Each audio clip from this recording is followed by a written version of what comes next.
अस्सलाम वालेकुम, this is Abid Ali Haider और आज मैं आपके सामने एक ऐसे इशू पे बात करने आया हूँ कि जो तकरीबन मैं कहता हूँ कि हर 5 कॉल्स के बाद हमें एक ऐसी कॉल आती है कि जिसमें लेडीज़ बच्चियाँ हमसे पूछती हैं कि सर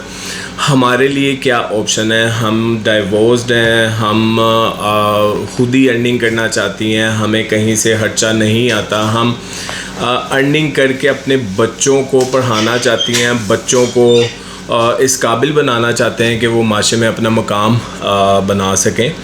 ये जो एक चीज़ है जिसके अंदर मैं बात करूँगा कि हमारी 30% ख़वातीन को सामना करना पड़ता है, वो है सेपरेशन। और सेपरेशन से भी ऊपर एक चीज़ आती है जिसे हम कहते हैं तलाक। मैं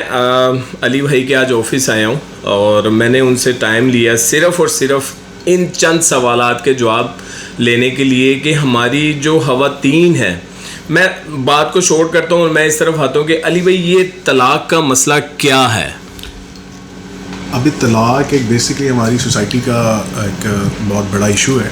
इसमें सबसे इम्पॉर्टेंटली ये चीज़ है कि तलाक एक आप सुन्नत भी कह सकते हैं और ये वो सुन्नत है जो नापसंदीदा है। तलाक में मतलब 2 तरह से होती है तलाक। एक तो अगर ख़तून जो हैं अगर वो तलाक लेना चाहती हैं तो हमारे माशरे में इसके लिए एक फैमिली लॉज अवेलेबल हैं जिसमें वो अदालत से रुजू करके खुला ले सकती है और उसके लिए उसको कोर्ट में जाना पड़ता है और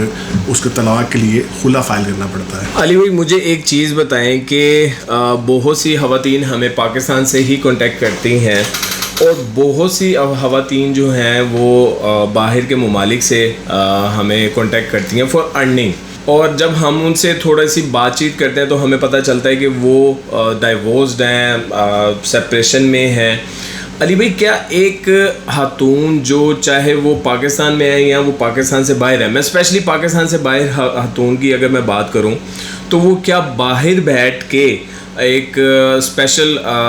पावर ऑफ अटॉर्नी के थ्रू वो क्या डाइवोर्स ले सकती हैं? ये क्यों है? बेसिकली उनके हस्बैंड पाकिस्तान में होते हैं और वो उनको बहुत ज़्यादा तंग कर रहे होते हैं खर्चे के लिए, पैसे के लिए, औलाद के लिए। तो क्या एक खातून बाहर के मुल्क से पावर ऑफ अटॉर्नी के थ्रू डाइवोर्स ले सकती है? अभी तक तो या इसका प्रिसाइसली जवाब दूँ तो हाँ बिल्कुल ले सकती है। कोई भी ख़तून अगर वो बैठ के, क्योंकि जो आपका जो फैमिली लॉज है इसके लिए बेसिकली ये डील होता है सिविल लॉ के अंदर ही। मतलब इसके जो रूल्स हैं वो तो अपने बनाए गए हैं लेकिन इस पे जो प्रोसीजर फॉलो होता है वो सिविल लॉ का ही एप्लीकेबल होता है, ठीक है। और इसमें स्पेशल पावर अटॉर्नी के थ्रू आप बिल्कुल डाइवोर्स फाइल कर सकते हैं। अगर तो कोई ख़तून जो है पाकिस्तान में अवेलेबल नहीं है और वो चाह रही हैं कि वो डिवोर्स लें तो वो डेफिनेटली वो पाकिस्तान में अपना किसी को स्पेशल पावर अटॉर्नी अपॉइंट करके डिवोर्स ले सकती हैं। इसमें कोई मुबालगा नहीं है, इसमें कोई प्रॉब्लम नहीं है, किसी भी किस्म का कोई इशू नहीं है। नहीं तो अली भाई वो जो एक जहेज़ की सूरत में उन्होंने ढेर सारा सामान या हम कहें कि एक घर को भरने के लिए जो उन्होंने जहेज़ दिया होता है और उनका जो हस्बैंड है वो पाकिस्तान में है या किसी भी शहर में है और वो आउट ऑफ कंट्री हैं, तो वो जहेज़ के लिए कहाँ पे रब्ता करें, किससे रुजू करें? अब जिस तरह तलाक कोर्ट से ली जाती है उसी तरह सेम इसका प्रोसीजर ये है कि आप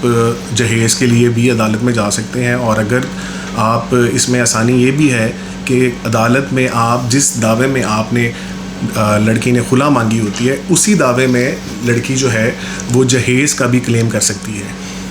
अली भाई मुझे एक चीज़ बताएं कि हमारे पास जो खातून आती हैं वो उनको ज़्यादातर मसले जो मसाइल होते हैं वो होते हैं खर्चों के, कि हम खर्चा खुद कर रही हैं, इस वजह से हम अर्निंग खुद करना चाहती हैं। तो अगर कोई खातून जो कि जिसको डाइवोर्स हो चुकी है या ना वो हुला ले चुकी है, डिवोर्स ले चुकी है, वो अपने खर्चे के लिए कहाँ पे रब्ता करे? अब सिमिलरली मतलब हमारी कोर्ट्स जो है वो लिटिगेशन को, जो ख़ास तौर पर फैमिली लिटिगेशन को उन्होंने क्लब कर दिया हुआ है। मतलब औरत एक ही दावा करके उसमें खुला का दावा भी कर सकती है, उसमें सामान जहेज़ का दावा भी कर सकती है और वो अपनी मेंटेनेंस का भी मान सकती है, ठीक है, जब से तलाक होने से पहले। और एक चीज़ और, जब तक तलाक होती नहीं है तब तक। फिर उसके बाद मैं फर्दर आपको थोड़ा सा एलेबोरेट कर देता हूँ कि इसके लिए किसी और दावे की ज़रूरत नहीं है। एक ही दावे के अंदर आपका खुला का केस भी हो सकता है, एक ही दावे के अंदर आपका सामान जहेज़ का भी केस हो सकता है, और सिमिलरली खर्चे का केस भी उसी दावे में हो सकता है। नहीं तो अली भाई, ये खर्चे के दावे में क्या, मतलब मैं आपको एक छोटी सी बात बता देता हूँ कि हमारे पास जो बच्चे बच्चियाँ आते हैं उनके साथ वालदा होती हैं, और वो वालदा जस्टिफाई कर रही होती हैं कि ये मैं बेटा या बेटी को अर्निंग की तरफ लेके जाना चाहती हूँ, तो मैं आपकी फ़ीस अफोर्ड नहीं कर सकती या आप मुझे कंसेशन कर दें। तो मेरा उनसे सवाल होता है कि आपके हस्बैंड या इन बच्चे बच्चियों के जो वालिद हैं, क्या वो खर्चा नहीं देते कि आप लोग इस कंडीशन पहुँचे हैं, तो वो उन बच्चों के खर्चे के लिए कहाँ राब्ता करें? अभी बच्चों का माइनर्स का ख़र्चा भी उसी कोर्ट में होगा, और उसमें बच्चों की डिटेल्स बता के माइनर्स का ख़र्चा भी कोर्ट जो है वो पाबंद है कि वो लगाने की भी पाबंद है, और माइनर को ख़र्चा जो है वो उसके हस्बैंड से, इवन दो अगर डिवोर्स हो भी जाती है तो माइनर्स इंटाइटल्ड होते हैं अपने वालिद से ख़र्चा लेने के।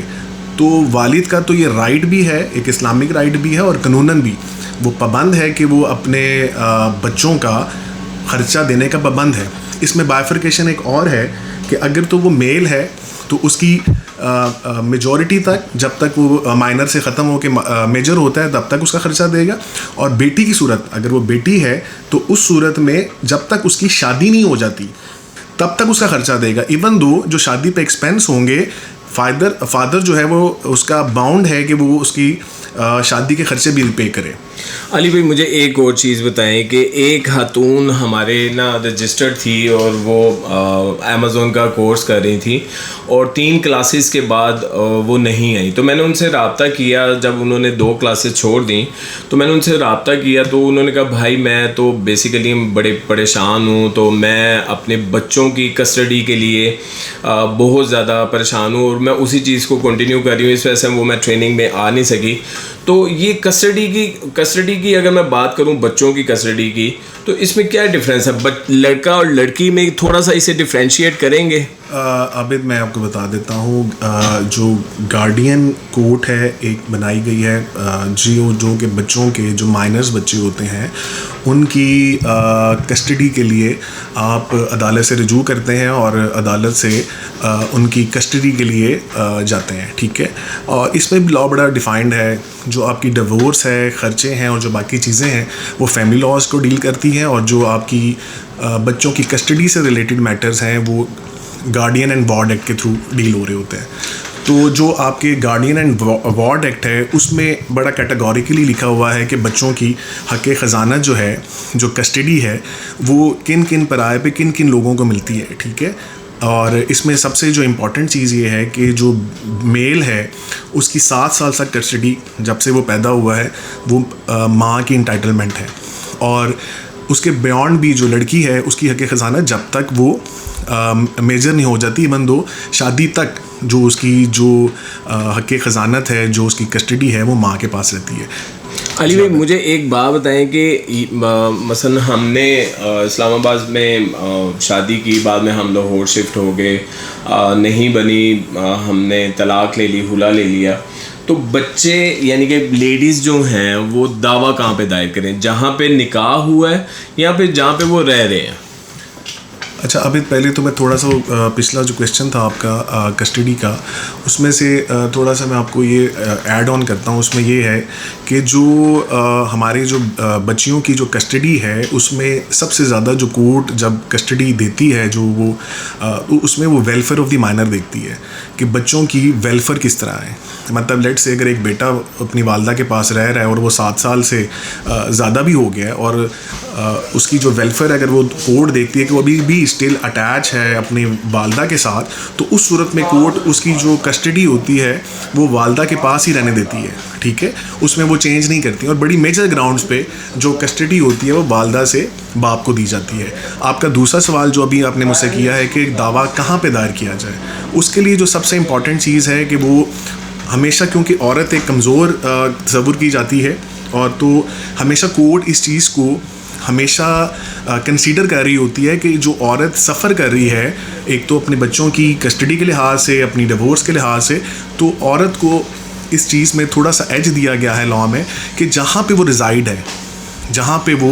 अगर सेपरेशन होगी है तब रिज़ाइड है, यहाँ जहाँ पे वो करंटली रिज़ाइड है वहाँ पे वो अपनी जुरिस्डिक्शन के मुताबिक दावा दायर कर देगी। लेट्स से एक लड़की की शादी जैसे आपने कहा इस्लामाबाद में होती है और उसके बाद वो लाहौर शिफ्ट हो जाती है अपने काम के मकसद के लिए या किसी और मकसद के लिए, तो वो अपनी लाहौर की जुरिस्डिक्शन को अवेल करेगी और लाहौर में ही दावा करेगी और उसका जो हस्बैंड होगा वो पाबंद होगा कि वो लाहौर में आके उस दावे को डिफेंड करे, चाहे वो कस्टडी का दावा हो, सामान जहेज़ का दावा हो, औरतों की